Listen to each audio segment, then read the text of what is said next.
Hey everyone, my name is Marcus and I'm one of the developers behind Magnetic Cage Closed, and today I'm thinking about showing you a bit about our gameplay and the mechanics that you can expect from our game. So, jumping straight into it, here's one of the tutorial levels. It's the first tutorial level actually, which is kind of like a playground room in where you will get to play around a bit with the magnet gun before moving along. So you can see here that you can pull and push an object, so it's like the core thing that you can do here. And you can also push buttons for, various effects and stuff. They work in a bit different ways. The blue button will play an animation that stops once you get off of it, and the red one will move something from position A to position B and then move it back again if you get off of it. And then we have these magnetic plates that are stuck to the walls and the floor and the ceilings and stuff within the game, which you can actually use to pull and push yourself away from. We'll get back to that later. And then we just had the dispenser here, which will give you a box or two if you're lucky. And then we have the big box here. Now, as you can probably see, make it a bit clearer later, but I was actually being pulled and pushed away from the object when I was pulling or pushing on it.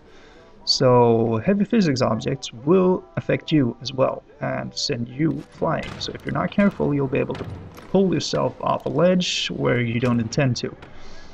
So you got to think about that when you're actually playing the game.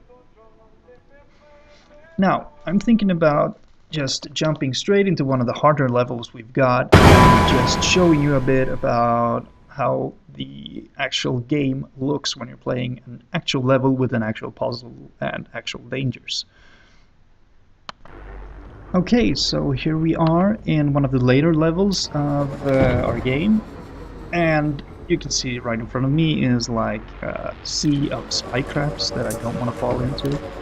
So I'll just jump away over here, and then I can use these.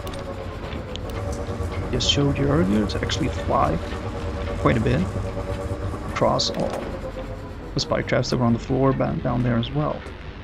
So in here, I gotta find out where to go, what to do, and I noticed that I can actually open that gate over there, and that I don't want to fall down over there, but I have these magnetic plates and I have an opening over there, so let's just fly straight over and okay, let's not fall over.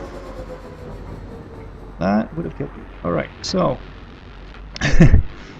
right, let's get back to it. Alright, so we got gas down there and I gotta get up there, so I will need to pull myself up like so and then push myself away, and bam, I am up here where the fire and buttons, more buttons, and a dispenser. Alright, here we go. So we got two buttons and we got one box. And we got another box. So we get two from this dispenser and place both. The gate will open and I'll be able to hit the button with the box. But I've got to be careful so I don't get fried. And oh, there we go. No problem.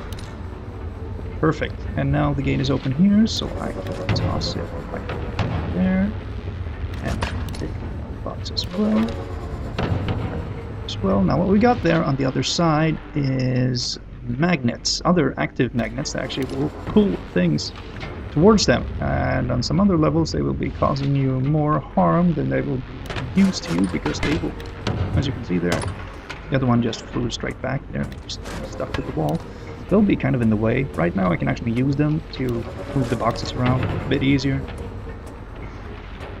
but they can be pretty horrible to deal with sometimes. Right, so now I gotta get through here and not get fried here either.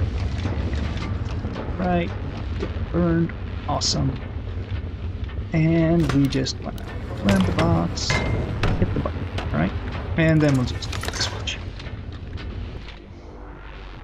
That means the fire goes out, I can get back, and I will bring the box with me back there, and I'll just drop it down here. Because, as the lights indicate, both of the gates down here are now open, and I have pretty much completed the level. But, you know, I'll show you a bit more about how you can actually play this game when you're actually a bit more into it, and has a bit of a higher pacing to it. Alright, so let's get straight into it. This will be going a bit faster. I'll just go straight over here quickly and then just shoot. So, spikes here. Straight here. I'll go into the canvas. Alright, so let's just do this as quickly as I can, I think. I kind of missed the time. So I just pick that box straight up, send it straight forward. Well, sometimes. Right, and then jump over, grab the boxes, place it on the button, grab the box, launch it through the fire. And I'll just abuse these for a bit. Just skip the whole gauntlet fire thingy. That was a bit faster. And let's see if I can do some back here. Oh, no.